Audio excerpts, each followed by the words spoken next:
Hey, good morning, everybody. This is Brian Snow, CEO of the Arena Sports Network and host of Snowman in the Morning.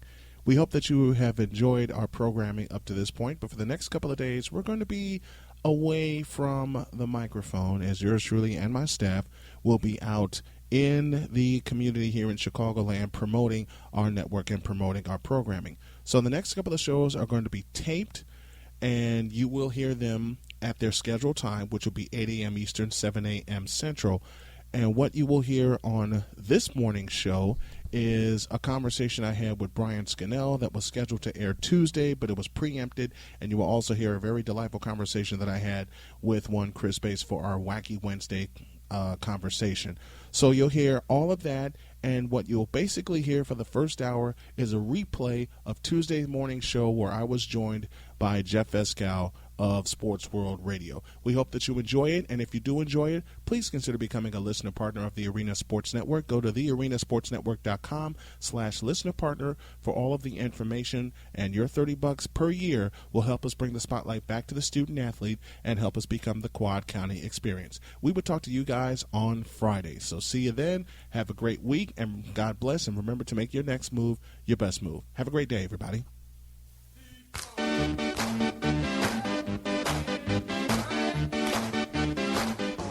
Wake up!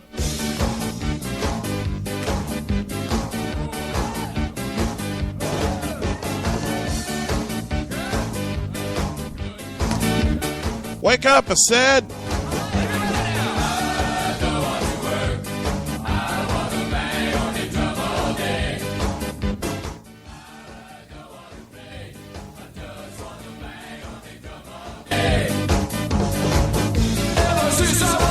Snowman in the Morning, this morning driven by U.S. Tire and Auto of Gary, Indiana. In the Chicagoland area, they've been servicing the Northwest Indiana and Chicagoland area since 1991. Give my friend Dave McCann a call at 219-884-4600. My buddy Jeff Escal, Sports World Radio, ride shotgun with me for the remainder of the hour. Good morning. Good morning, Brian. How are you, my friend? Hyped up, man. I'm hyped up, man. You sound like you're hyped up, my friend. Look, I had some great meetings yesterday. Couple spots to take the show on the road, and a couple big meetings this morning. Things are progressing and really getting ready to take off. And I wish the same for you and Sports World Radio, my friend. You do a terrific job. Thank you very much. Yeah, we're having a lot of fun over there. Now that we expanded the show another hour, we're doing 2 full hours over there. We're having a blast. That's great, man. That is great. The voice you hear with me is Jeff Escal of Sports World Radio. Catch him every night, Monday through Friday, 6 p.m. Eastern. SportsWorldRadio.com is where you can find him. All right. Let's have some fun here because I know you saw Selection Sunday. Yeah, you know where I'm going. I know you saw Selection Sunday. I know you saw the brackets being revealed. And I'm just going to give you the floor. What in the wild world of sports is going on here? The number 1 seeds, in case you missed it, folks, are Florida, Virginia, Arizona, and the other team I will not mention because it'll piss them off even more.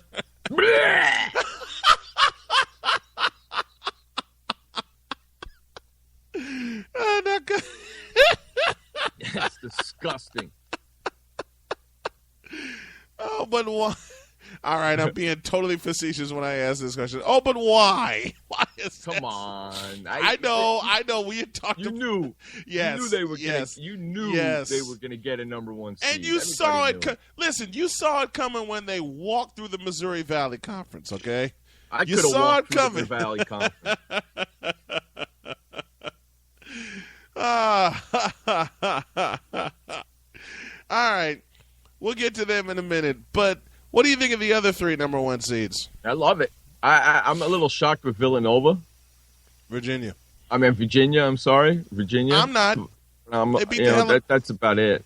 I'm not shocked at Virginia because when you take out Duke in an ACC championship game and you've had a great season flying under the radar, you're pretty much begging for a number 1 seed. I'm kind of shocked that Villanova and Syracuse are in the ACC to begin with. I'm still getting grips over that. Look, I'm so used to them being in the Big East. Period. Me too. I'm still trying to get grips over that. They left the Big East. I don't. That upset me a bit. Listen, the Big East was about to blow up sideways anyway with all the schools that were in there.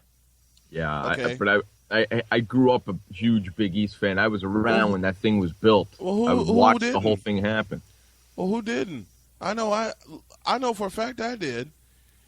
Yeah, I know for a fact I grew up with the original Big East, and we're talking matchups like Georgetown, Syracuse, St. John's, Villanova, those kind of matchups, man. That's the kind of Big East I grew up with. Yeah, me too. It was bad, and it was rough, and it was fun to watch back then. And the divorce between those teams in the Big East was just terrible.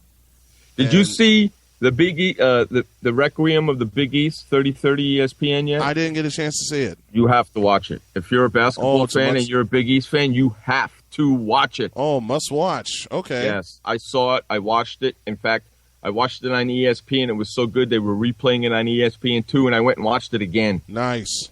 It was really, really Very good. You nice. have to watch it. All right. I have to do this. San Diego State. San Diego State gets a number 4. I'm okay with that. In the tournament. You're okay with that? Not really, but there's nothing I can do about it. So I'm living with it. Where did you see them going? I thought they'd get a 3 seed. I thought they would get even a 2 seed. That's where I was thinking they would go. I thought they'd get a 2 at least. Because they ended the season in number 8, correct? Yeah. Yes, they did. So if you end the season in number 8, doesn't that give you a 2 seed? You would think. But remember, that's how I looked at it. But remember, strange things happen in the NCAA tournament, just as the Georgetown Hoyas in terms of Davidson. And I was speaking to your good friend, producer boy Josh, yesterday. Uh-huh. I asked him his Final Four, and that little dude's got Wichita State in his Final Four, and I'm not happy with him. I already have my champion picked. I'll reveal that at the end of the week. I already have my champion picked. I got my Final Four done. I got my whole bracket done. My champion is picked. I'm ready to rock and roll. You'd be surprised. I have one number 1 team in the Final Four. Only one? Only one. I got the feeling we ain't going to match on that. Fitz with a thought. Notre Dame should not have left the Big East. And he also adds, I told you, Jeff, that Wichita State would get a number 1 seed. And he also adds, oh, boy, I'm going to incite a riot. I'm just a messenger. That San Diego State should have gotten a 6. Oh, get that flock out of here.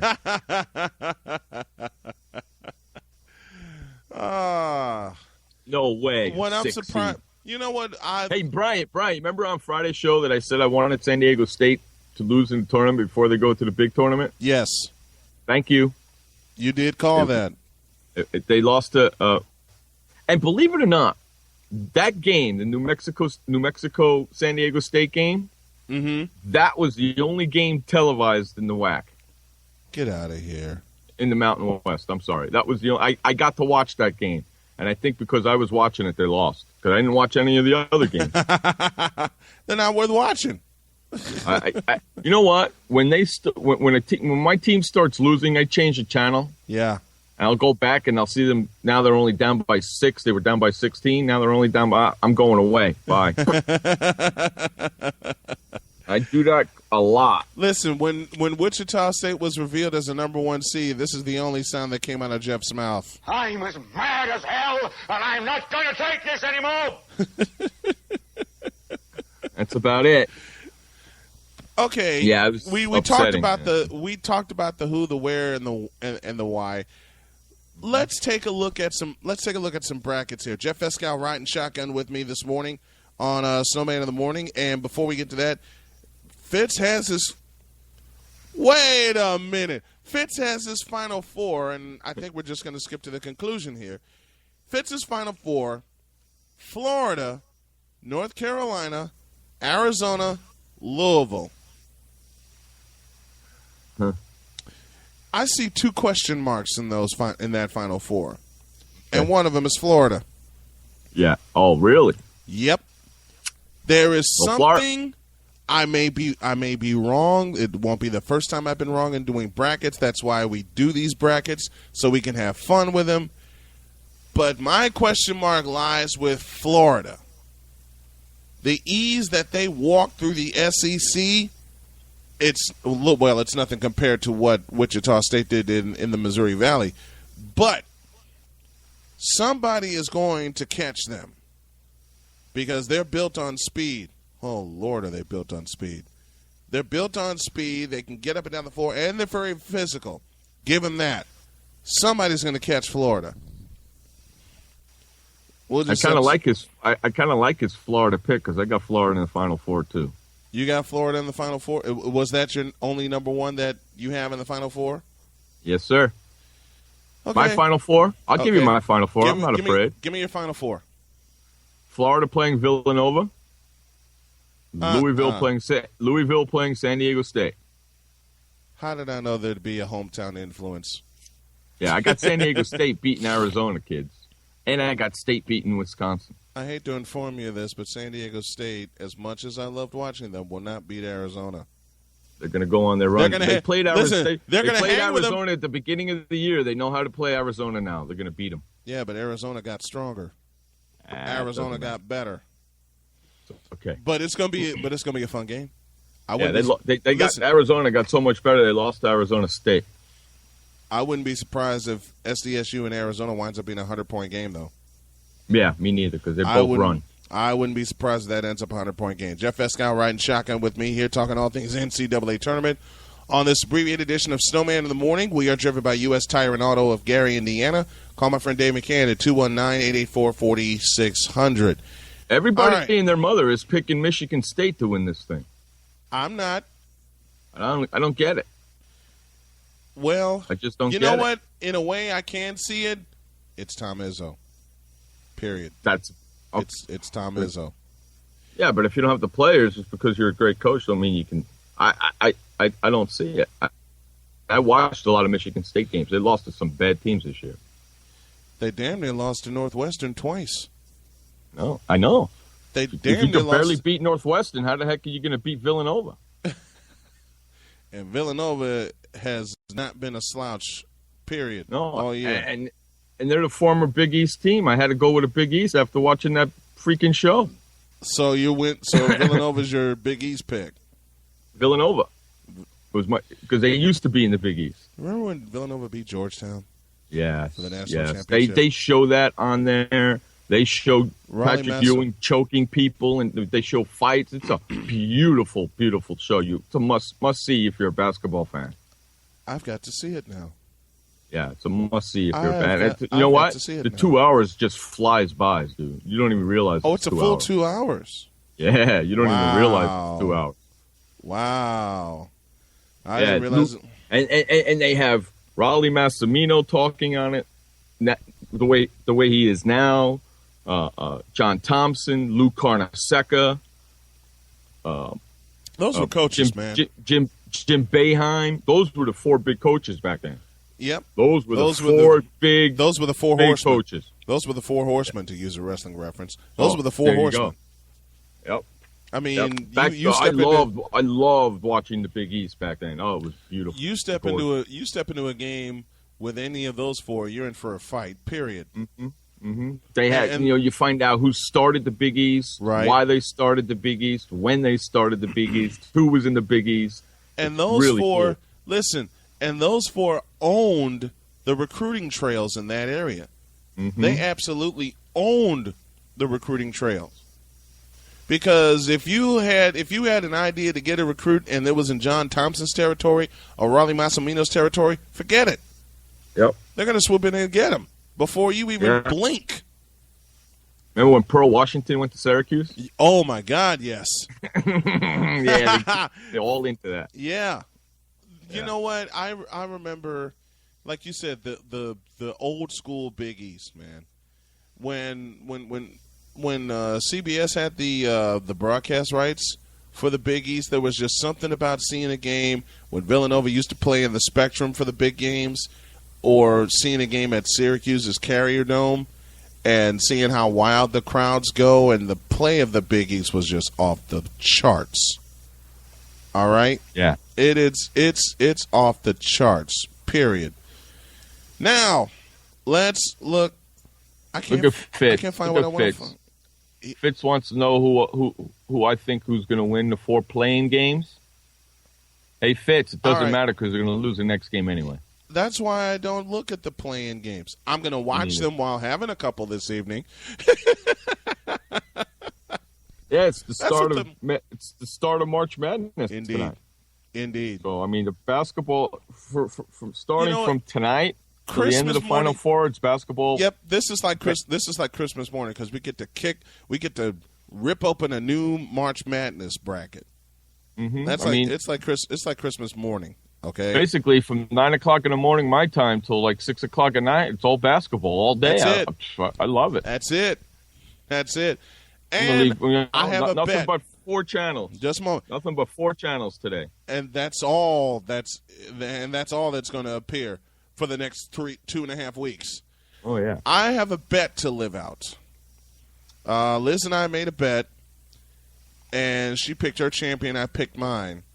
If her champion wins, I must wear something with Notre Dame on it and take a picture for y'all to see.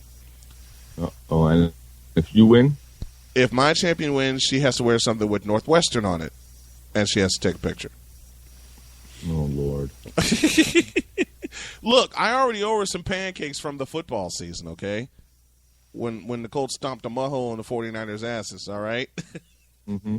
All right, let's go through some brackets here. And we're going to start in the South. Florida as the number 1 seed. The most interesting game that I see in this bracket in the South region, actually I see 2 of them. That would be New Mexico and Stanford and Colorado and Pittsburgh. For a while, Pittsburgh was in the top 5 and then the bottom fell out. Playing in the ACC. What interesting games do you see in the South region?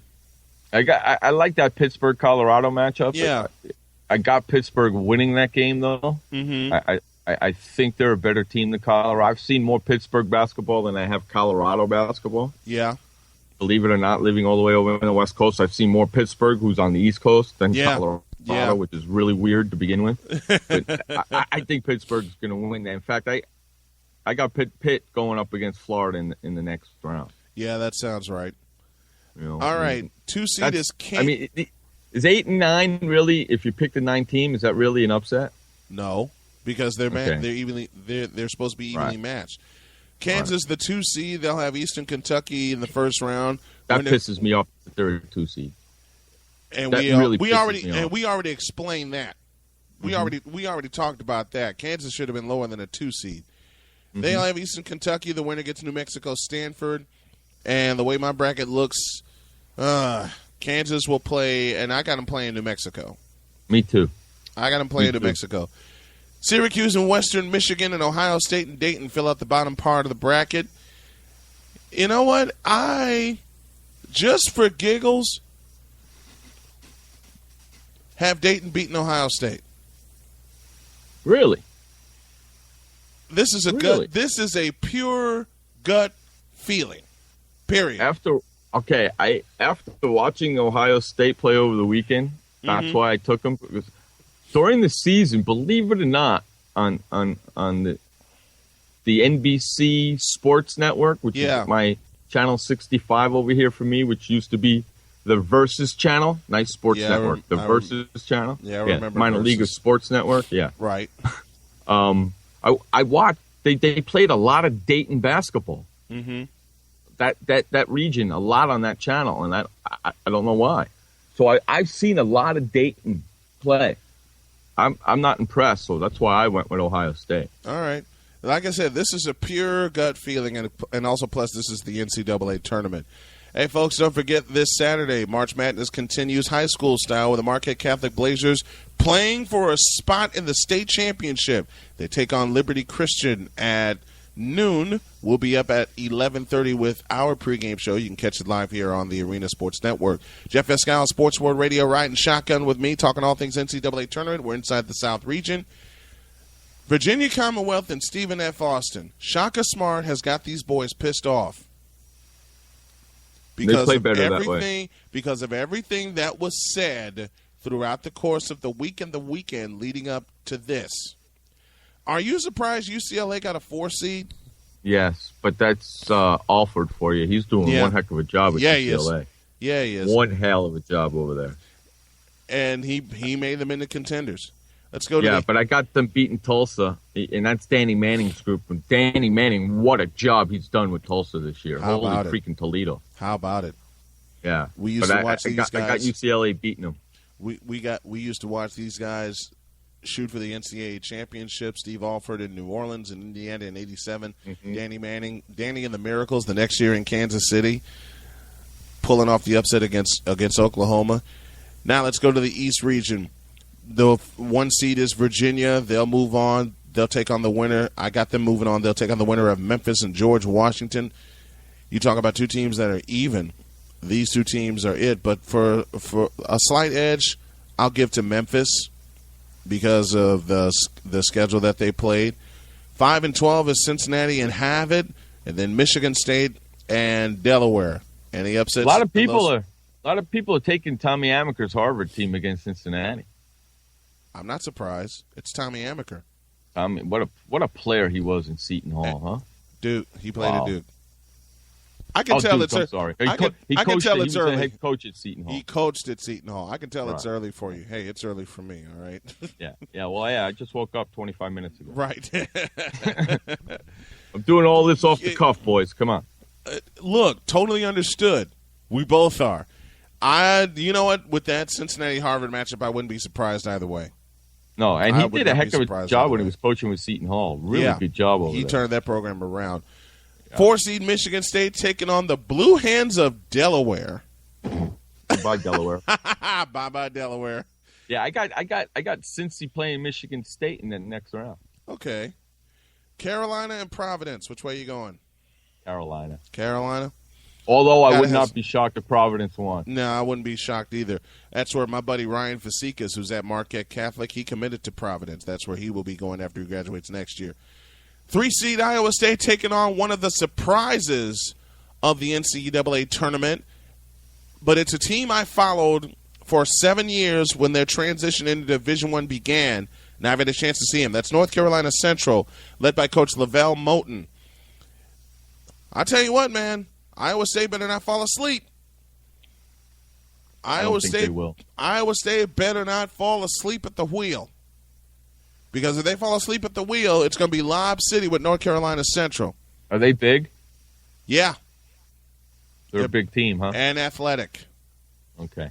Well, I'm still going with Iowa State. You didn't change my mind on that one. Okay.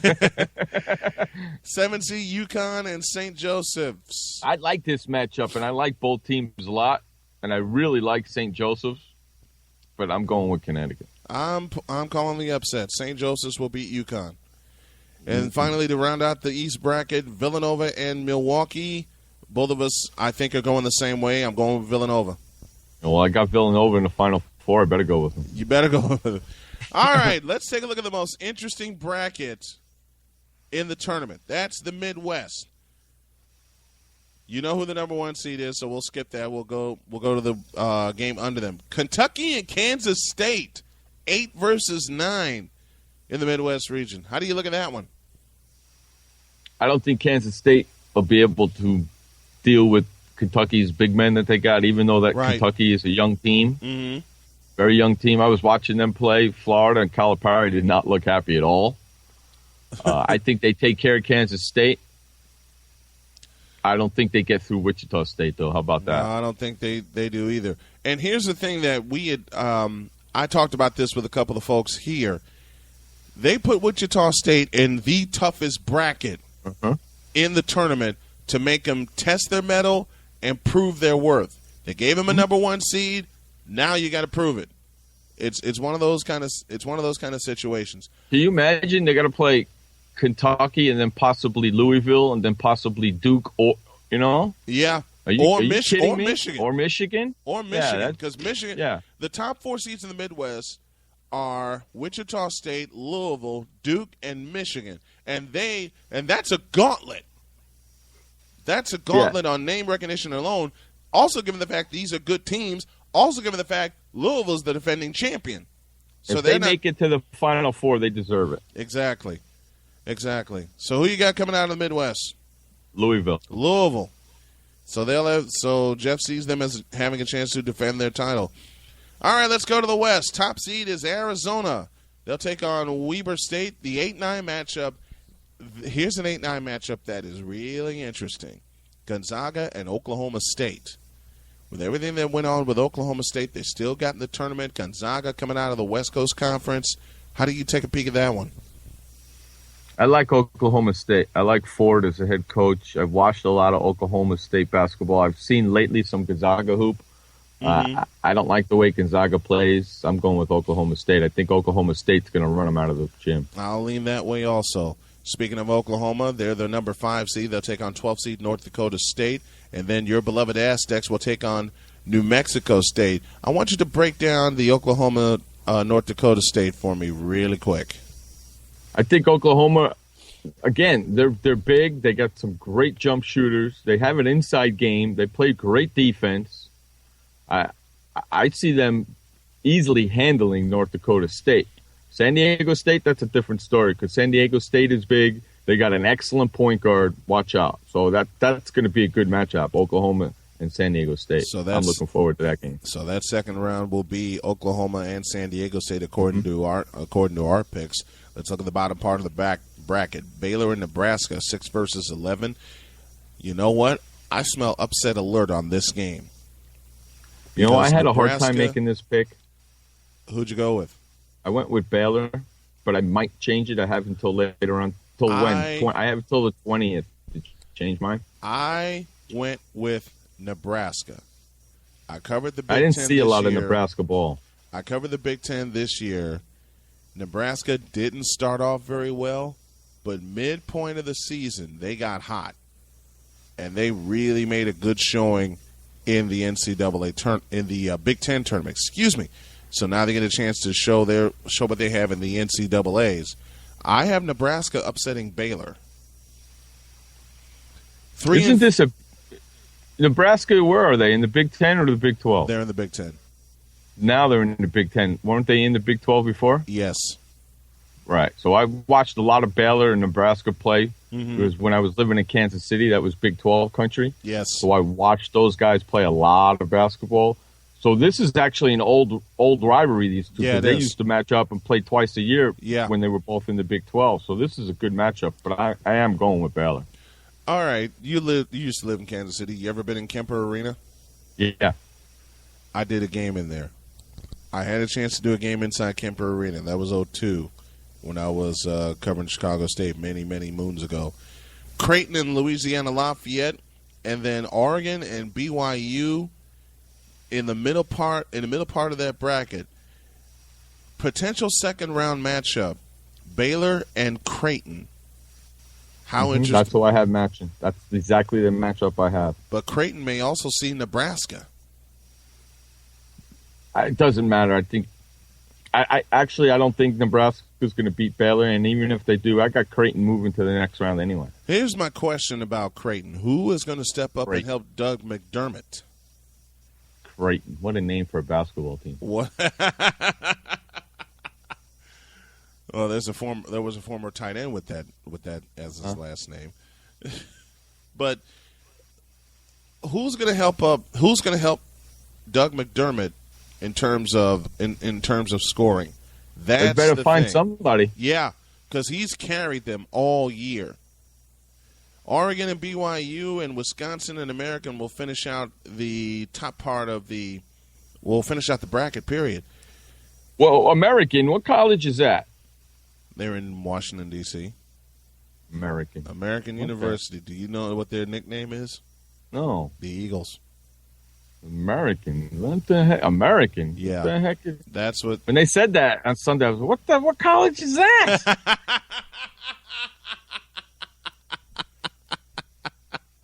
I bet you Wichita State could beat them.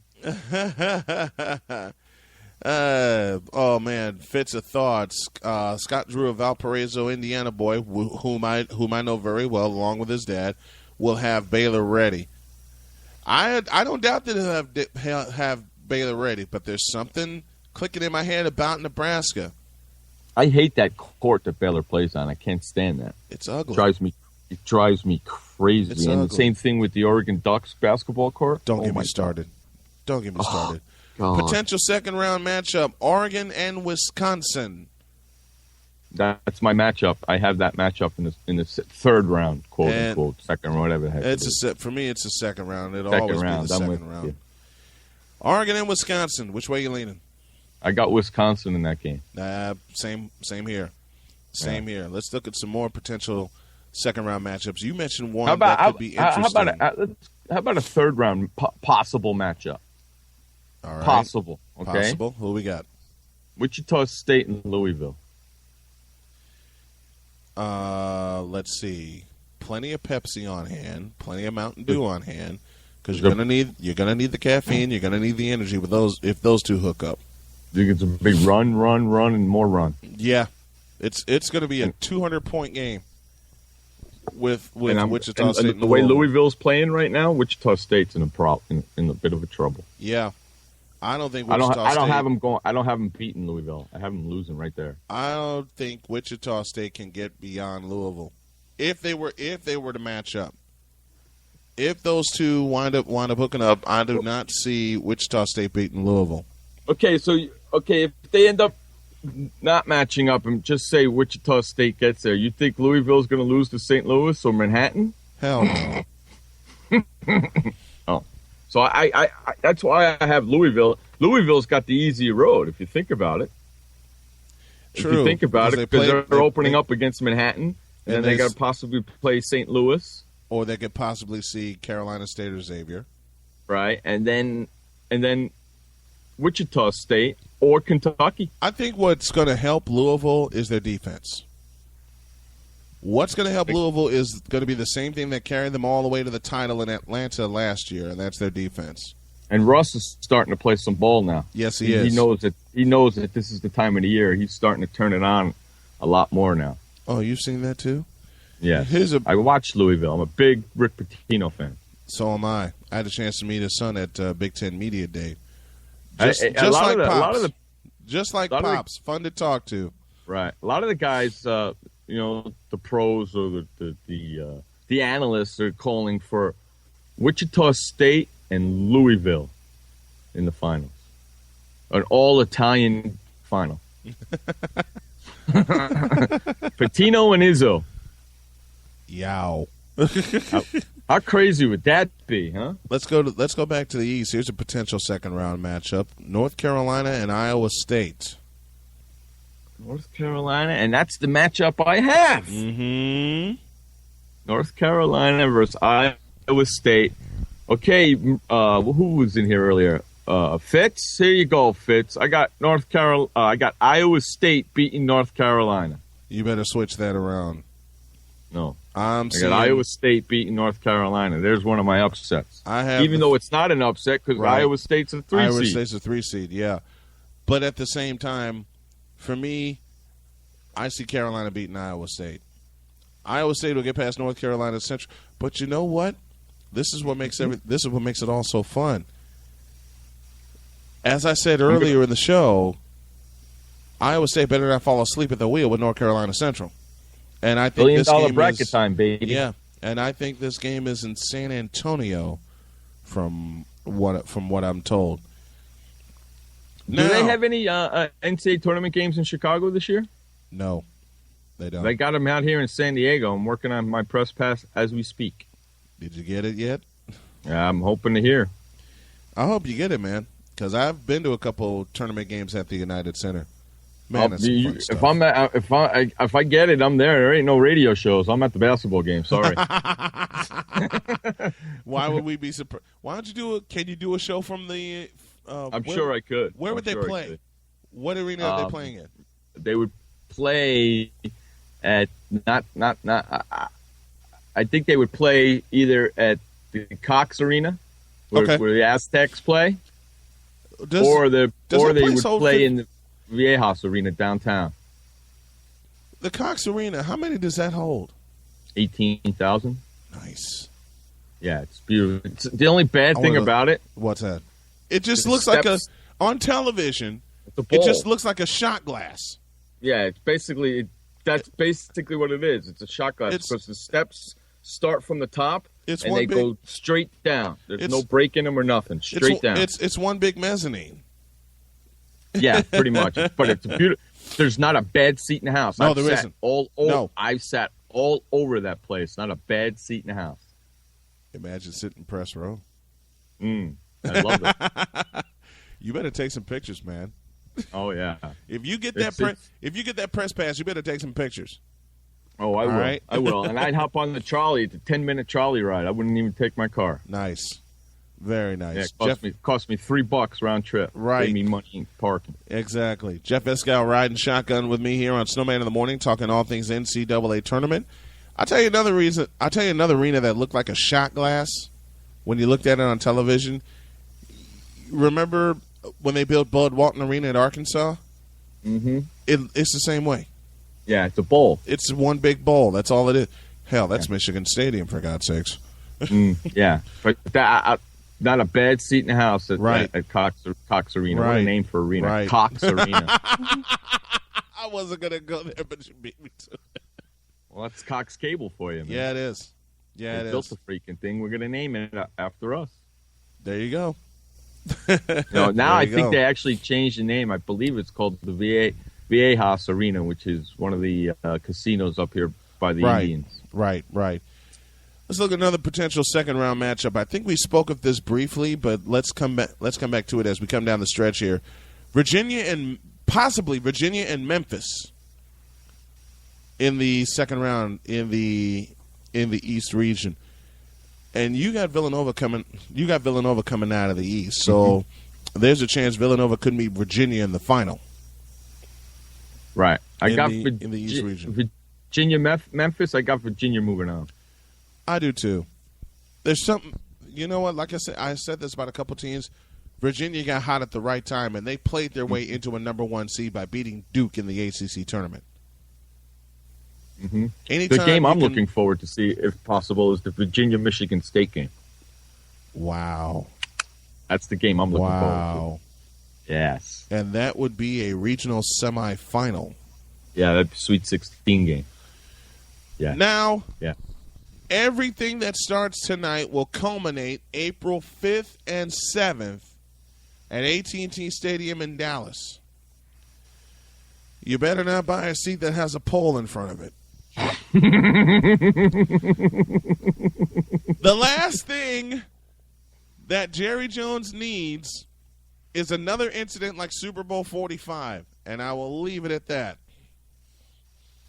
Better not be sitting in the last row of that stadium, otherwise you'll be watching it on the screen. If you can see the doggone screen. Well, you should be able to see it sitting in the last row of the stadium. You won't be able to see him on the court. If you can see the doggone screen.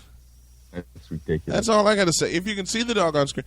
Here's a question. Do you think they can put 100,000 in there this year? He's going to try. He's going to try. You can get more seats for a basketball game than you can for a football game. Because for basketball, when they played the NBA All-Star game, they fit 108 in there. For the Super Bowl, they got 103. He's going to try. How about okay? I didn't do a question of the day, and I'm gonna post this right now. In fact, I'll post this after the show, and I'll get you guys' thoughts. Question of the day, presented by Gigahertz, goes like this: will there be 100,000 people in Dallas at AT&T Stadium for the Final Four? And how many of them will be sitting behind poles? How many will be sitting behind?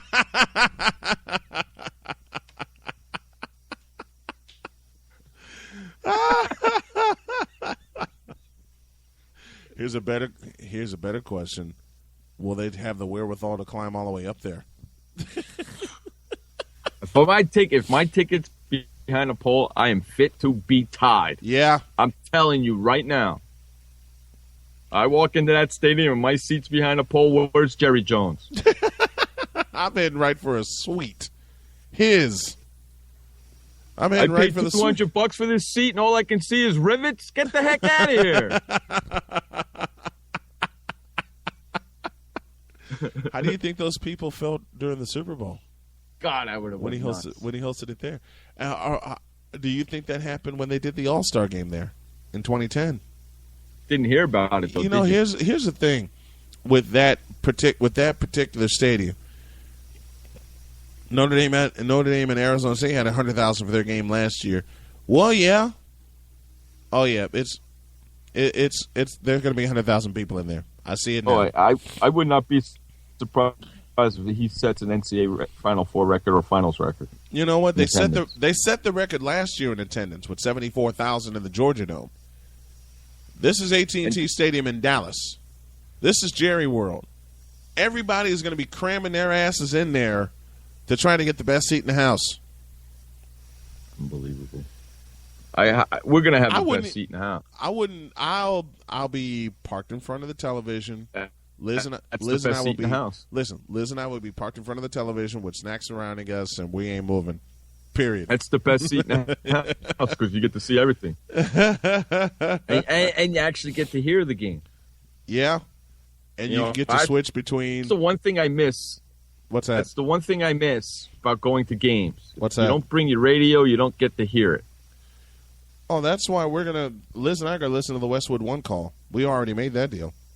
Growing up, we always listened to the commentators doing the game. If you can't hear the commentator, that's why I don't like going to live games, because I can't hear the commentators. I got to do it in my head. That kind of stinks. That's the thing. That's the thing with me too. And Liz has become the same way. Since she rode shotgun with me doing a couple of football games. When she listens to the radio call of like a football or a basketball game, now with TuneIn, which is where you can find us on Arena Sports Network as well. We find different games and listen to them, and she'll have this checklist, and she does the same checklist with me when she listens to my games. Did you hit this? Did you hit this? Did you hit this? So that's what we'll do. We want to listen to the radio call of the Final Four, and we'll have the television like right in front of us. That's what we'll do. How bad is the delay from the radio to what you're seeing? The worst delay from radio to television that we've had would be like 5 to 7 seconds. Wow. And it's that's not too bad. It's either 5 to 7 seconds in front or in back. Yeah, because the play may happen on radio before it happens on television, but the best delay was like 2 to 3 seconds. And that was when we listened last year. We watched the games, and then we listened with the good folks at Westwood One when they did the tournament. See, I like listening. So what I'll do sometimes is I'll turn the TV up really loud while I'm working on my computer, and I won't even watch it. I'll just listen to the guys. Yeah, because I want to hear what they're saying and how they're saying it and all that. Being a broadcaster, that's what I listen for. That's the same thing I listen for, and Liz has gotten into that habit too. Liz has got a good habit to get into. It is. It's a great habit to get into. For those of us that are in the broadcasting field, and those of you who want to get into the broadcasting field, that's the first thing that you need to do is start listening to different announcers. That way you can develop your own routine. That way you can develop your own methods. Because for years I listened to Jim Durham do Bulls games, and that's how I got started doing basketball. Yeah, I grew up listening to Marv Albert. There you go. Couple of legends right there. One of the best in the world. Yeah, so that's what, that's why that's the only reason why I listen to him with the volume up. Yeah. Is to hear what the announcers are saying, how they're saying it, and how they're using their inflections to say it. Yeah. That's why I listen. I'll tell you what, when Liz and I did a game with Roosevelt University last year, they played Holy Cross down in South Bend, Indiana. And we're getting set up. Liz is setting up the equipment for me, and she says, Brian, there's one phrase you need to use. I said, what's that, honey? She says, when someone hits a three for Roosevelt, you got to use Slick Leonard's phrase, which, of course, is, boom, baby. So, sure enough, it stuck in my head, and the first three that went down, I said it the rest of the game, and every time I got more excited when a three went down, she turned and looked at me and had this big smile, and she says, I got you this time. I said, you know what? Screw it. I'll carry it with me. And Fitz, I'll make you this promise. You tune in Saturday, I will be using that phrase also. And, of course, Hall of Famer Bobby Slick Leonard, the partner of Mark Boyle of the Indiana Pacers Radio Network. That's Slick Leonard's phrase. Jeff Escow riding shotgun with me this morning, getting ready to close up shop because Snowman still has some work to do and some deals to turn over. So, Jeff, I thank you very much for riding shotgun with me, my friend. It was great, and I'd love to have you with me tomorrow. You bet, my friend. All right. Same thanks. time? Same bat time, same bat channel. You got it, my friend. Thank you very much. I appreciate it, man. Talk to you tomorrow. Talk to you tomorrow. Hey, you guys, could I ask you a couple questions? Okay. Saving money, what's it like for you? Well, I'm an artist, so it happens sporadically. But it does happen? It does happen, and when it happens, it feels really, really good. With easier savings at TCF Bank, what would you save for? Oh, clothes and shoes. Housing repairs. To buy a new car. I'm saving for grad school. And then I'm hoping to just save up, just to have savings, period. What would make it easier to save money? Having like a sugar mama. Which isn't a bad plan, but if you needed a banking plan or something, what would make it easier? Something with an automatic transfer? Something with an automatic transfer, probably. So you wouldn't even notice the money? Automatically transferred. Automagical. Automagical, oh my gosh. How much could you save if saving were actually easy? Open an account at the home of free checking today and find out. For locations and more information, call 1-855-OPEN-TCF or go to tcfbank.com. TCF Bank. Surprisingly simple. Member FDIC. How do you turn a batter into a hitter? With Slugmaster Hitting Stations. Slugmaster Hitting Stations are the most effective and durable baseball and softball batting practice devices available. Versatile, compact, and easy to use, they are excellent tools for ball player at any skill level. Attached to any pole or post for an instant hitting station. Use it at the ballpark, at home, or anywhere you want to get some hits in. Work the strike zone, top to bottom, in and out. The most complete workout year-round, indoors or outdoors, teams or individuals. Slugmaster equipment is constructed from high-grade steel. The rugged design means years and years of use. Slugmaster equipment is used by youth, high school, college, and professional ball players. For more information or to place your order, call 708-705-7354 or visit slugmaster.com. Slugmaster Baseball and Softball Hitting Aids, turning batters into hitters.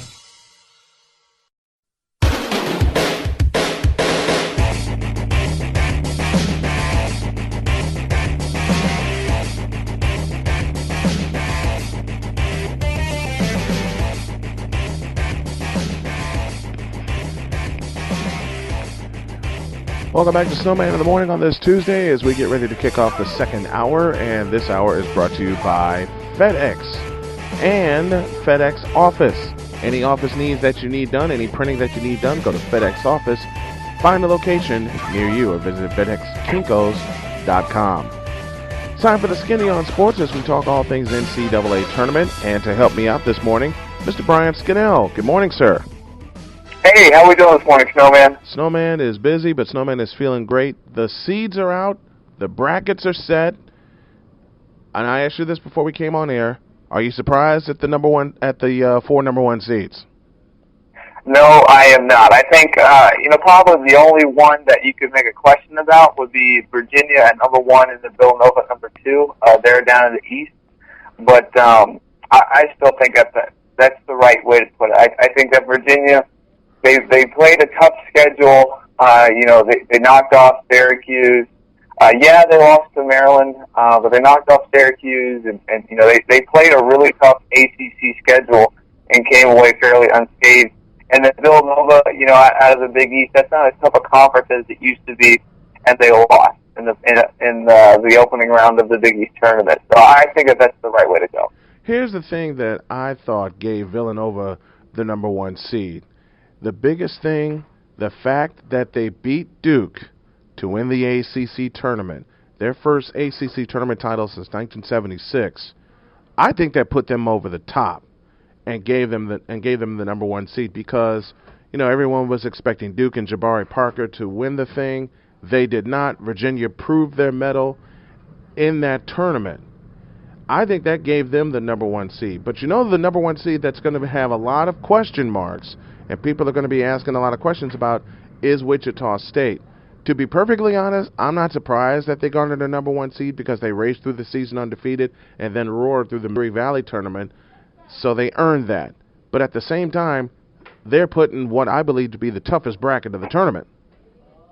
Well, I think, people can say all they want about how Wichita State should have been the overall number 1 seed and get the easiest bracket of the tournament, but I think it's good that they were put in the toughest bracket because now, we talked about Virginia testing their mettle in the ACC tournament. Now we get to test Wichita State. Like you said, they rushed through the Missouri Valley regular season and conference tournament.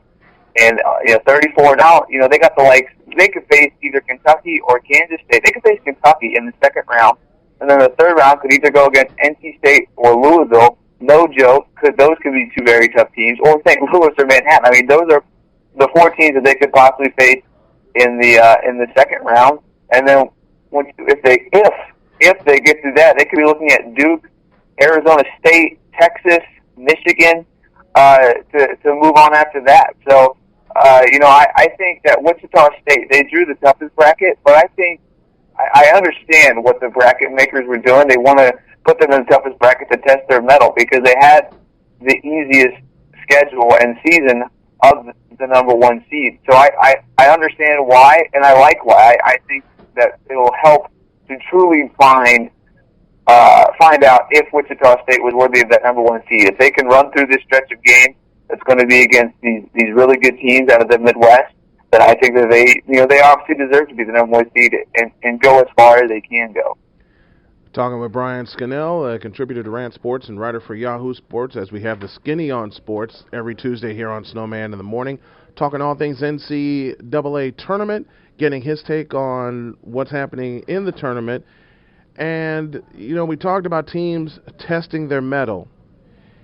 Here's a team, and I've talked about this on the show with my friend Jeff Escal many times over, that has had their mettle tested in the early part of the season when they won at Kansas and hung with Arizona, who was number 1 at the time. And that team is San Diego State. They drew a 4 spot. Was that a good draw for them? And how far do you think they can go?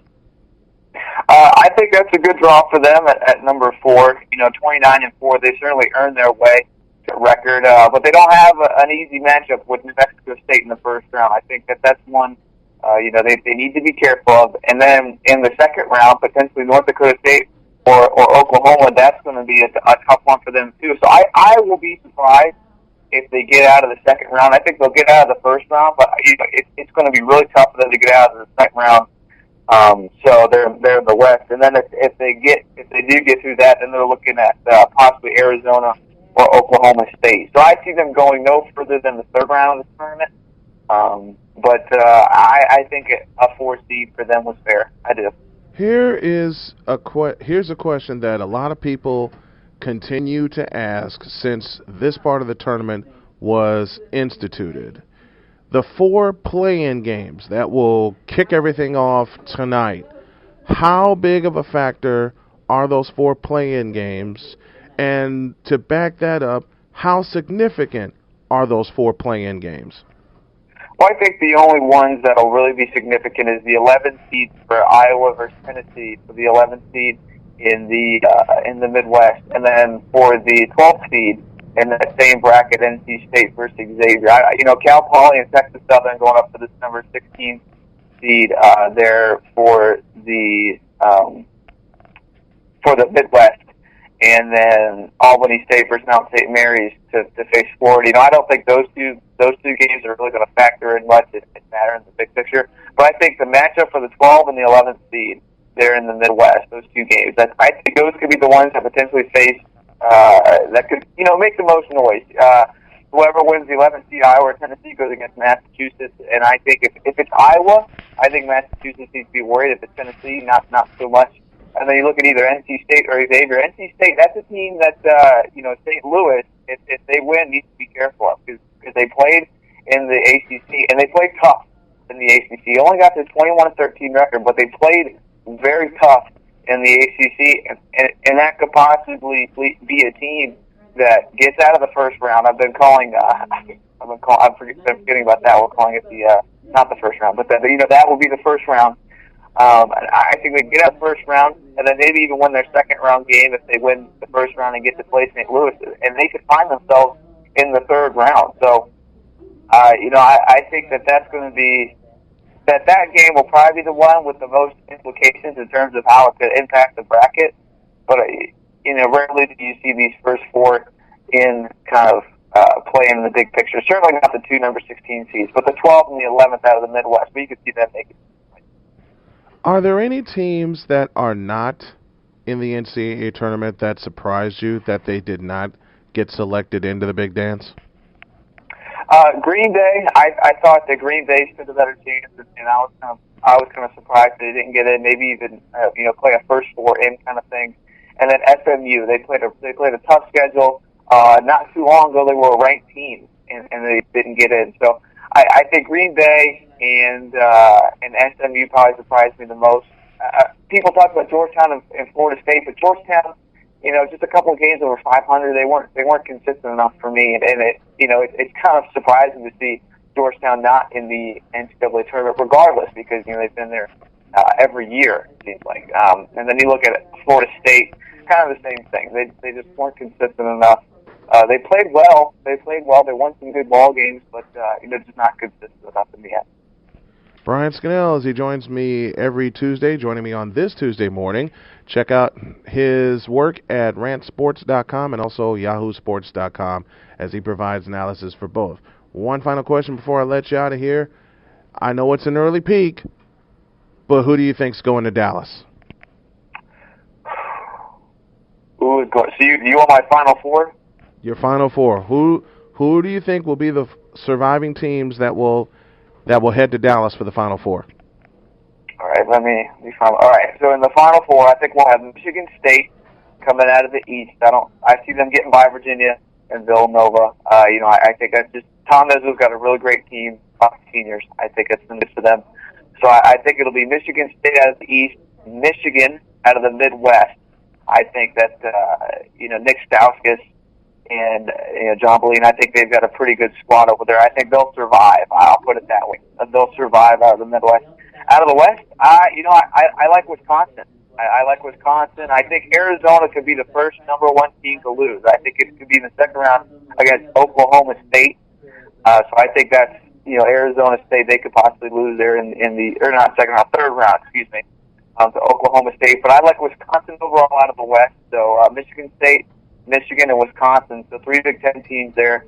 But then I like Florida. I think Florida's a tough team in the South, and I think it'll be Florida, Wisconsin, Michigan State, and Michigan in the Final Four. Do you want my final? I'll save that for next week as the tournament really gets going, because I got a feeling these picks are going to change.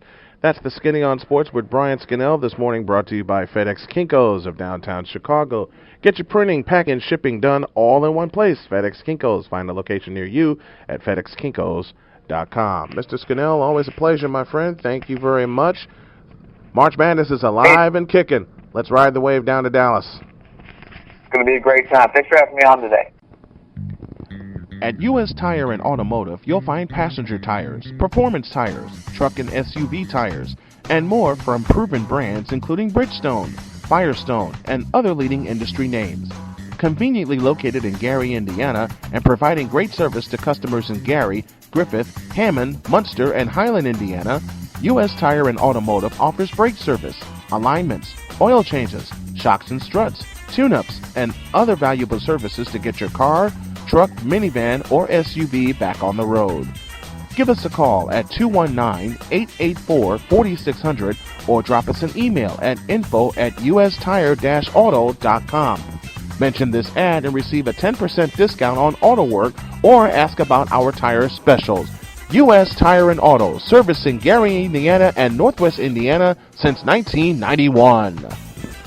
Have you ever wanted your own phone app but thought it was too expensive? Here is something even better.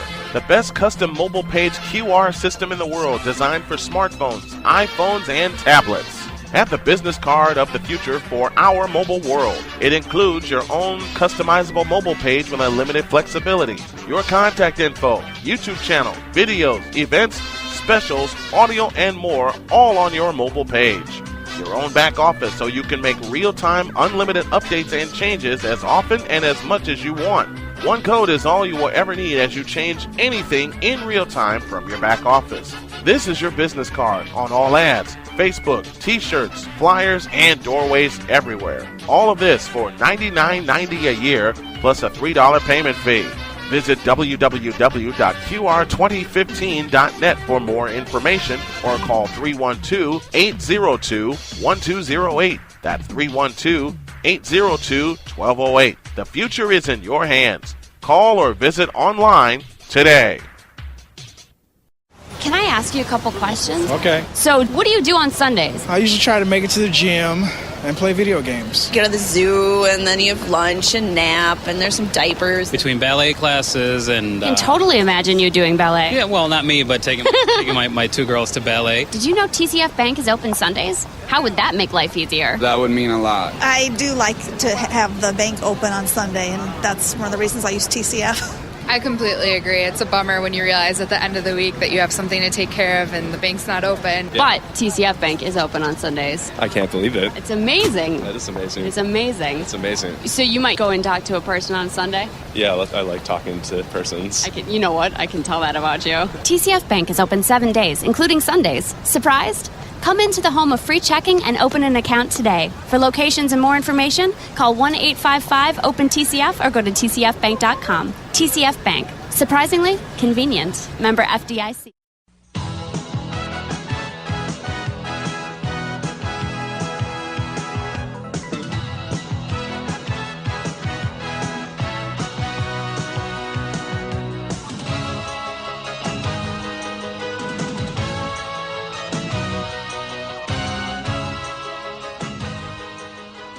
The Wednesday edition of Snowman in the Morning continues, and it's a wacky Wednesday, and I'm going to tell you why. Usually our conversation with my special guest would come on Monday, but we didn't get a chance to do it Monday because the show was abbreviated, but we are going to do it this morning. This is our wacky Wednesday conversation, and I've got the wackiest friend on my list to join me this morning. Our Wednesday conversation presented by Dunkin' Donuts of downtown Chicago. Chicago runs on Dunkin'. I had this man on before. I've worked with him. I love this man dearly. He does a great show of his own. It's only fitting and a pleasure to have him on. Chris Bass joins me this morning via the Gigahertz hotline. Good morning. Good morning. You know what? I can't pay you any money for those type of introductions. I'm getting broke. But I thank you from the bottom. It means a lot to me. And to be on Wacky Wednesday, I never been called Wacky before, but I'll take it. You know why I called it Wacky Wednesday? Because every time you and I have a conversation, it goes completely off the charts, and we wind up laughing our heads off. Well, because the fact that you and I, we're not normal people, see, no. So that's how that works out. See, and there's no room in the world for normal anymore, okay? There's just normal absolutely people no... suck. So there you go, man. There's just absolutely no room in the world for normal anymore, and you and I are far from it. As mentioned, Chris Bass joining me this morning via the Gigahertz hotline at our Wednesday conversation presented by Dunkin' Donuts of downtown Chicago. And we've talked before about how the sports scene has changed very much over the years and how much we relate to a lot of the old school stuff that we're used to. I used a phrase that is very popular during football season when I did a Maris game. And the phrase was, "You are looking live," because it was also a video call for me. Now, anyone who has watched the NFL today, when Brent Musburger was the king of the NFL today, recognizes that phrase and recognizes that's how he sets every Sunday up. When you heard that phrase, you knew it was time for some football. Well, you know what's great about what you just said was we came up in the era, there's no offense to the younger generation, but we came up in the era where a broadcaster was a broadcaster's broadcaster. But what I mean by that is when you and I decided to go into the broadcasting field, no matter what the format was of the people who came before us, they were great at what they did, and we wanted to be a part of that. We were so enthralled by how they were able to use the language to comport themselves, to create these personas, and we were, as you say, watching greatness being thrust upon us.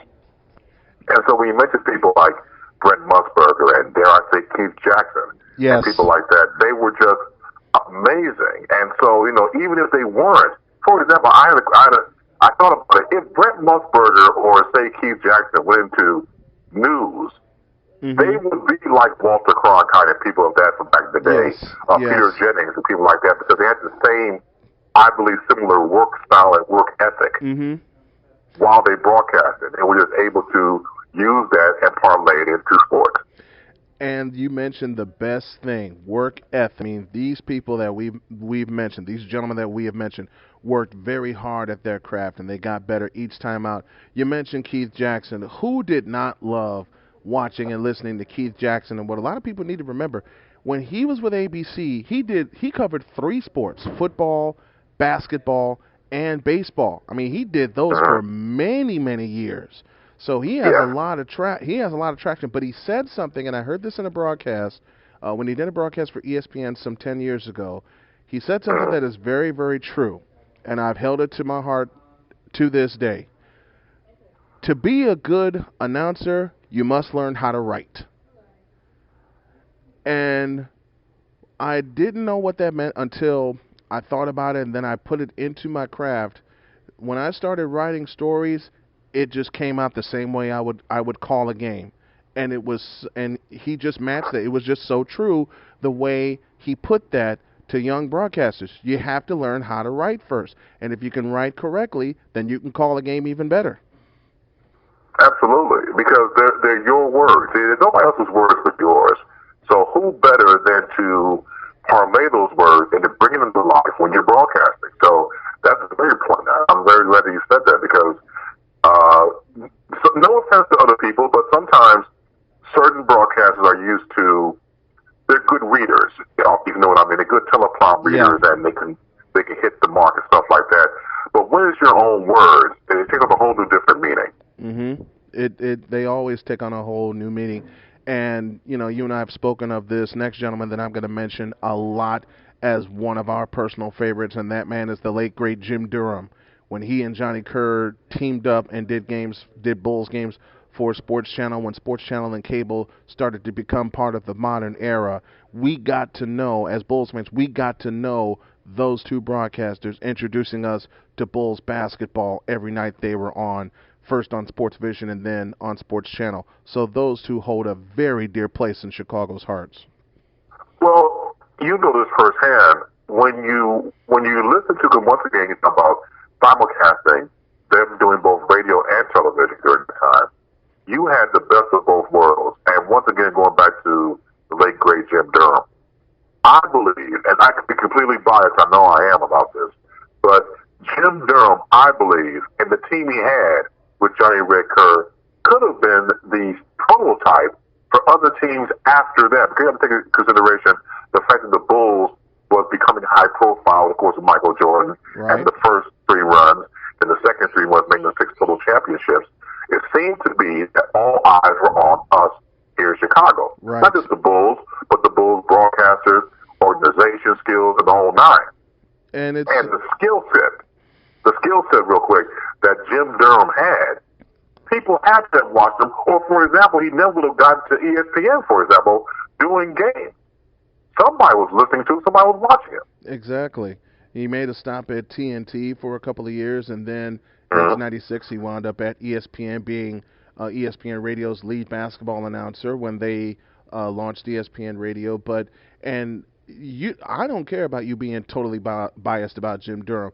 I will be the first to say I'm biased about Jim Durham whenever I am asked, and I was posed this by Dan Patrick when I did my interview with him 2 years ago. He asked me, and many others still ask me to this day, if there's one broadcaster that you pattern yourself after, who would it be? And I don't even have to blink and say the name Jim Durham. Correct. And when he passed, and then I was with my fiance when I got the news. When he passed, she was one of the first people that understood why I was crying, because of such an influence that he had on me. And Liz tells me to this day, to keep emulating JD. She tells me that every day. She listens every time. She has become, aside of you and a couple of others, she has become my greatest set of ears. And she can pick off when something's not right. When someone is that tuned to you, like we were to Jim and Johnny doing Bulls games, we can instantly pick off when they're trailing a little bit or when something's not right. And that could be because of physical fatigue and mental fatigue, because an 82-game season is tough to accomplish. Yes, it is. To say the very least, and they were able to be the embodiment of the voice of Chicago Bulls, both of them. And going back, even when we said about Johnny Ricker, as we all know, if you're a sports enthusiast, this is the guy that was the first Bulls coach. Yes. During this time. And so, from his perspective, I can only imagine what it was like to be in that chair, the broadcasting chair, and watch this team. You grew with this team. You were there in this team's inception. Yeah. So his whole history was fantastic, and I like the fact that he was that stern father figure / stern uncle that if you messed up, you heard about it. Exactly. He wasn't homer to the point where he would ignore mistakes. He let you have it. He would let you have it, and he was that way, and he was honest, okay? This is what a lot of people don't realize about Johnny Kerr and about Jim Durham, for that matter. Yeah, they were the Bulls' biggest cheerleaders, but they were also honest when the play was not there. I remember a game that JD called in Dallas against the Mavericks, and the Bulls were just busy getting blown out. This is during the Michael Jordan era. And JD said something that is so true, and he said it often while the Bulls were growing up and getting their wings under them. The execution is up to you. And that is true about broadcasting across the board. This is what I tell my mentorees this all the time. I can give you the X's and O's, I can give you the advice, and I can give you the way that I would handle things, but it's up to you to find your own path, and basically the execution is up to you. So those kind of broadcasters, Brent Musburger, Jim Durham, Keith Jackson, be it television or radio in the era that we grew up with, they didn't sugarcoat anything. They told the truth about the teams they were covering and the players that they were watching. Right. Absolutely. And as you know firsthand, when you look at the NBA on CBS back in the 80s, you had all that Boston bias going on. And I knew there was something going on because as a kid watching it, it's like, I love Bill Russell. Right. But goddamn you, when he was on the color commentary side, you could the Boston Celtics, it was like they would look. Kevin McHale probably has the biggest barrel chest next to Frankenstein. And he would put that chest into you coming around the baseline. And it was obvious it was a foul, and nobody said anything. And it was like, offensive foul. How can the offensive foul? The dude he said a damn pick, and he ran through his chest. The only thing missing on Kevin McHale was the bolt out of his neck. Right. you know what? Come on, man. When you talk about that Celtics team, one of the original big threes, as I always talk about there. Robert Parrish was notorious for doing the same thing, but he would stick his hip out on a pick and get away with it. But when you talk those kind of teams that we grew up with, you knew who the heroes and the villains were. Chris Bass on the Gigahertz Hotline with me on this Wacky Wednesday conversation presented by Dunkin' Donuts of downtown Chicago, and talking a little old school NBA in the process. When you had teams in the East like the Celtics, you knew who they had. Philadelphia, you knew who they had. The Bulls, the young Bulls of the Jordan era, and a couple of others in the East. When you knew who they had, you knew who the heroes were, you knew who the villains were. And with us being Bulls fans back in the late '80s, we knew who the villains were. They were the Detroit Pistons. They were the team we were trying to catch. Okay, we saw the early parts of the rivalry with Boston and Philadelphia always being in the East Finals, and then they gave way, and then the Bulls and the Pistons showed up. And I know people got tired, and I'm told this to this day. I know people got tired of seeing the Bulls and the Pistons in the East Finals. But when you got the two best teams getting around each other and beating each other up for 6 or 7 games, you're going to have that kind of non-parity when you have those kind of teams that have built championship caliber teams and they know how to compete. That's what's missing today. Those kind of competitive championship caliber teams. Well, you know, as a matter of fact, I said this on your show once upon a time ago. We had a panel discussion about this, and I mentioned I do not, and I still feel this right to this day, I do not want my NBA to morph into a WWE format. Right. I do not want rivalries to be manufactured. Right. I want them real, as they should be. Case in point, back in the day, we mentioned before about Detroit being in the finals or in the Eastern finals with Philadelphia or whatever. Then eventually it would be us, Chicago with the Bulls, going up against them. In the offseason, say Isaiah Thomas was up for free agency, the Detroit would let him go. Nope. You will not, and I repeat, you would not see Isaiah Thomas going to help the Chicago Bulls in free agency. That would never have happened. No, it wouldn't. Not taking anything away from LeBron James, what he did with Cleveland. It's just that it was a move that's foreign to most of us because we are not going to go and help the enemy. See, and here's the thing about that kind of free agency, you know, like you said, if Isaiah Thomas was up for free agency, or let's bring the Cavaliers into the conversation, if Mark Price was up for free agency or Brad Daugherty, the Cavs weren't going to give them up. Come on, they're trying to build a championship team. Okay, anybody on the Bulls back in the late 80s and early, if they were up for free agency, they're not going anywhere. They're absolutely not going anywhere. And Larry Bird and Magic Johnson said it best, and we've all heard this, and it's so true. Back then, you would not see teams be manufactured to win a championship. I've mentioned this often during the program. Legacy bought versus legacy built. The NBA that we watched when Boston and Philadelphia would beat each other up for 6 or 7 games in the East Finals, or Lakers and San Antonio would try to run each other out of the gym in the West Finals, that was legacy built. That's the kind of NBA that needs to return. I think we're past the point of no return. I think, in my humble opinion, I think certain teams will probably be the embodiment, depending on who's in charge. A case in point, we just saw the signing of Phil Jackson, being the president of the New York Knicks.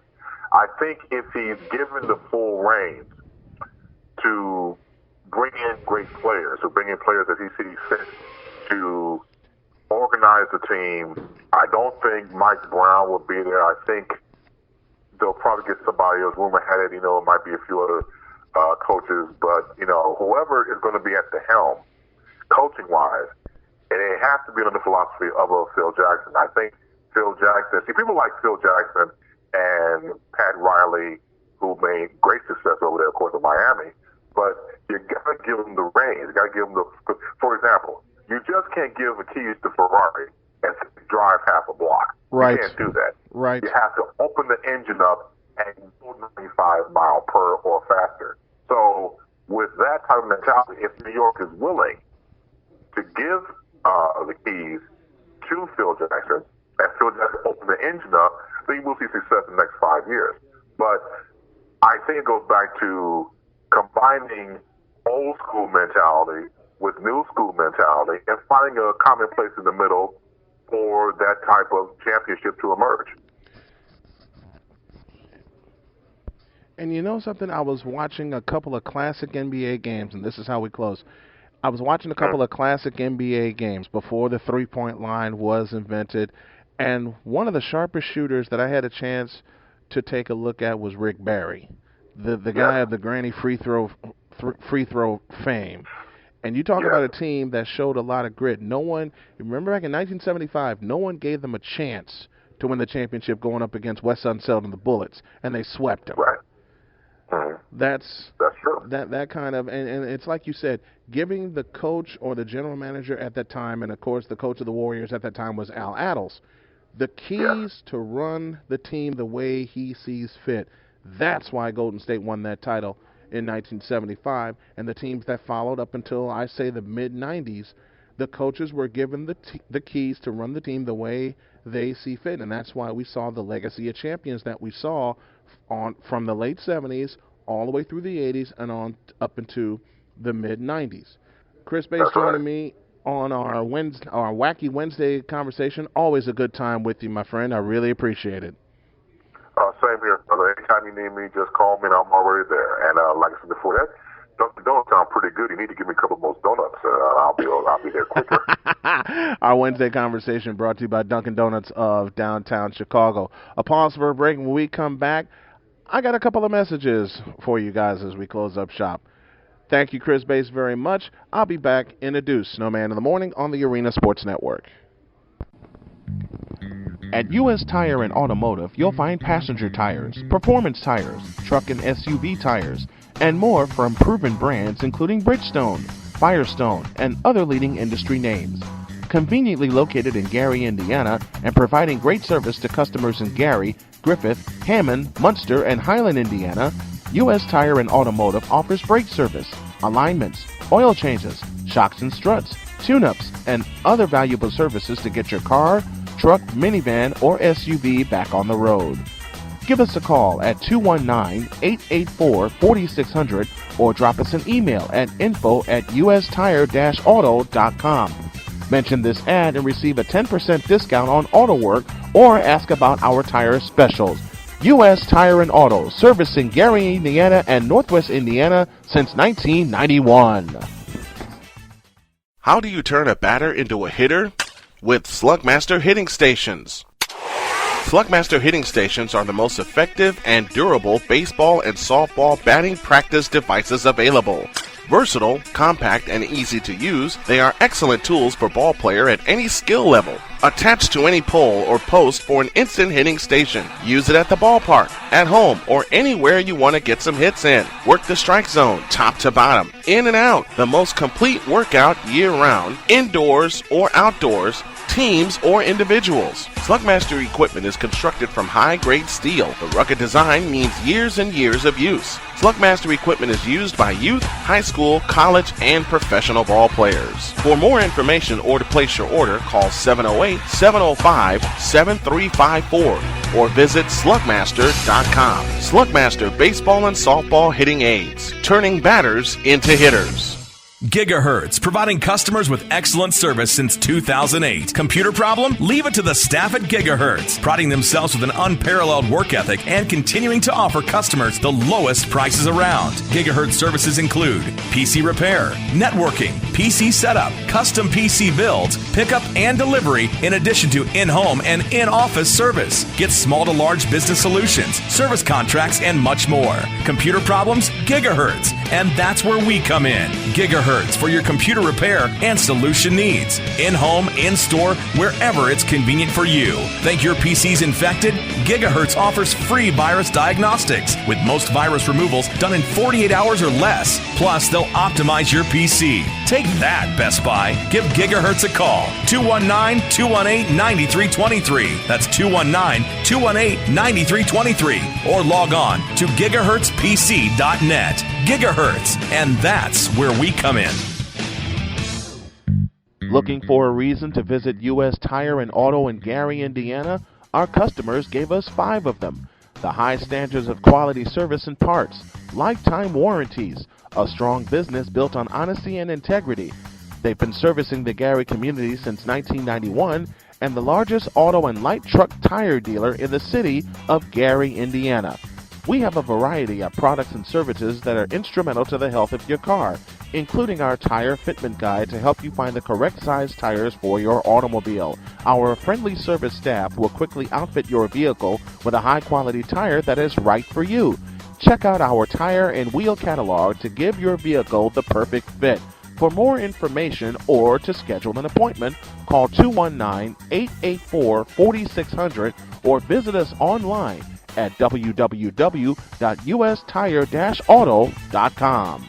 My name is Matt Rencars, and I'm the founder of Fusion Ions. We are so confident that you're going to love our bands. We want you to try one risk-free so you can see for yourself how powerful these bands really are. Don't wait. Go to FusionIons.com to find out how you can receive your very own free Fusion Ions band. Take advantage before they are gone. FusionIons.com. That's FusionIons.com.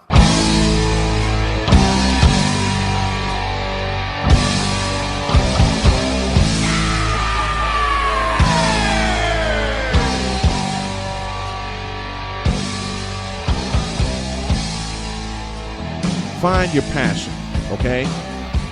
Find your passion and let it absolutely drive you to the point where you will not accept nothing less than your success. And don't be afraid to follow it either. Don't be afraid to follow it. Don't be afraid. Thank you, Mike. Don't be afraid. Never be afraid to step outside of your comfort zone. And I'll say it again. A lot of people will tell you how they would handle things. But what you have to remember is that they are not you. They don't have your mind. They don't have your heart. They don't have your soul. They don't have the inspirations that drive you. This is what my dad told me all the time. Find what drives you. All right? Being afraid is the easiest thing and the easiest reason to come up with not to pursue your dreams. The hardest thing to do once you start pursuing them is to stick with it. Despite everything verbally that will be thrown at you from people that are so afraid to follow their own heart. And I don't mean just follow it just to be following it. No, I'm talking about finding the passion that drives you. I'm talking about finding the passion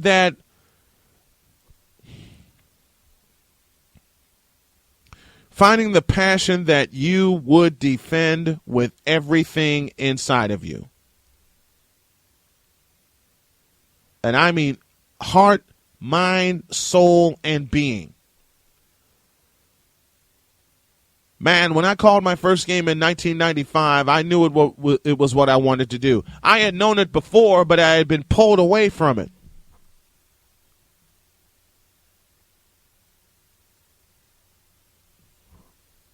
Of course, Michael Hearn, I stepped outside mine last week and did color for TV. I never do color. It was a challenge. I accepted it and I conquered it. I know you conquered it, buddy.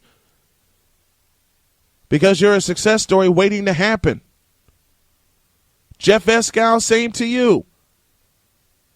Dr. Prince, everybody that comes on the chat with me, Josh Lopez, my producer, my wonderful producer. We're all success stories waiting to happen. Sports World Radio, Jeff Escal, love it so much, has been doing it for 10 years. I've been doing this, I've just gone into sports talk a couple of years ago, but on a consistent basis a couple of years ago, because when I first started doing this, I only had a weekly show, and that's how I got started at Chicago State University. But being on a daily show, it's a grind, it's a challenge, but we're gonna blow it up. And I'm not in this alone. I am not in this alone. Mike Hearn, one of my great producers and a great friend. Josh Lopez, same thing. Dr. Michael Prince, everybody that comes on the chat and throws questions at me helps me get better, and I want to help them get better. See, that's what we need to do, folks. We need to help each other. We need to help each other get better at what we do. This world is too doggone serious for its own good. And too doggone worried about money for its own good. I'm putting it out there. I don't care. No one's about following their dreams anymore, or hardly no one is about following their dreams anymore.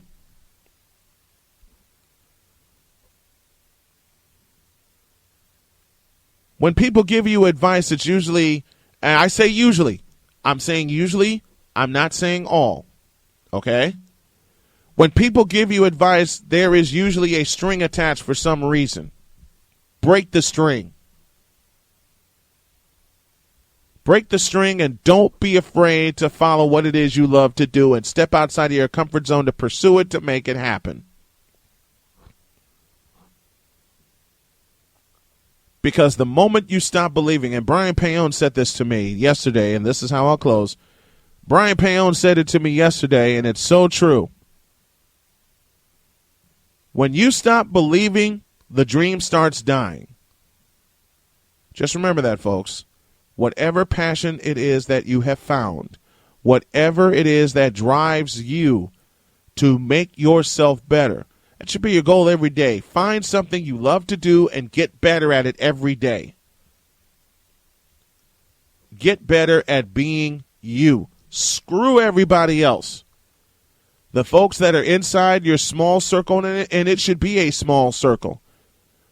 The folks that are inside of your small circle should be there unconditionally, no strings attached, and because they want to be there and support you every step of the way.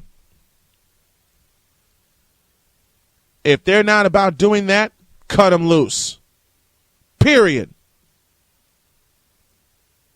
If they're not about helping you build your foundation, your dream, and your empire, chop them loose. Because there are going to be some people, and Mike, you know this, you and I have talked about it, when Z Sports Live blows up sideways, when Sports World Radio blows up sideways, when the Arena Sports Network blows up sideways, there are going to be people that are going to want to put their hands in our pockets because that is all they want. Well, I'm sorry, it ain't going to happen with us.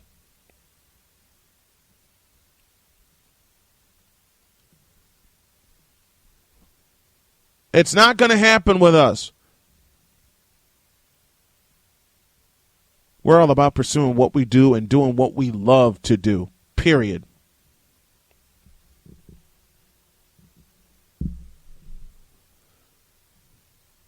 And we're going to continue to do it despite everything that's being thrown at us and despite everything that people want to say to us. Michael Hearn, I got your back. Josh Lopez, I got your back. Jeff Escal, got your back. Dr. Prince, got your back. And these guys have my back, and we're going to do it. Period.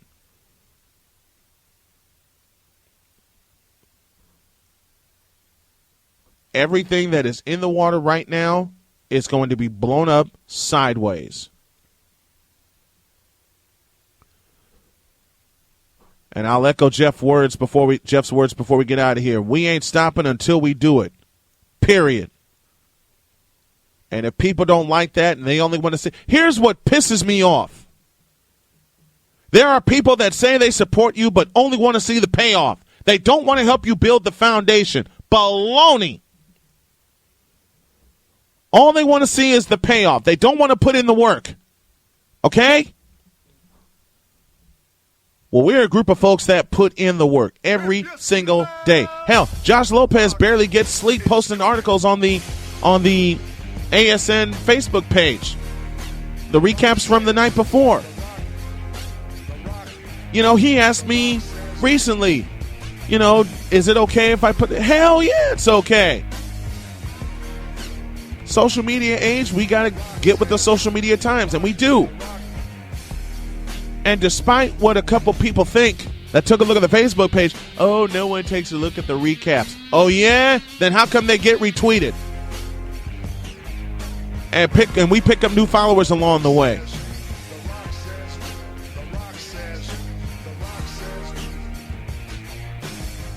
Don't have an answer for that, do you? See, to all the folks that are sitting on the perch right now, we're coming. Jeff Escal, Mike Hearn, Josh Lopez, myself, our inner circles, we're coming for you. Our support system, we're coming for you. We're going to surround you. We're going to overwhelm you. And that top part of the mountain is ours, period.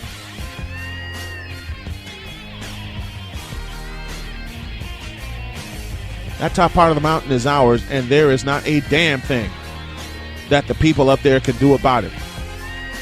We are coming, and we're not going to stop coming until we take that spot. End of story. And I know these guys that I have mentioned earlier are about as driven as I am, if not more. These guys inspire me. Jeff Escal, Mike Hearn, Josh Lopez. Y'all inspire me to keep going every single day. And I'm going to. We are going to. People are not going to like how we're going to do it because we're going to do it right under their noses. We're going to do it right under their noses. Hell, I got a couple of coaches' conversations that I'm going to tape and you'll hear over the next couple of weeks that are going to blow your socks off. I got a couple of mic to mics that I have scheduled and will tape in the next couple of weeks that are going to blow your socks off. The moment that the people on the outside doubt us, that makes us stronger. That makes us more determined. That makes us even more driven to do what we do. And to absolutely piss y'all off, we do it because we love it.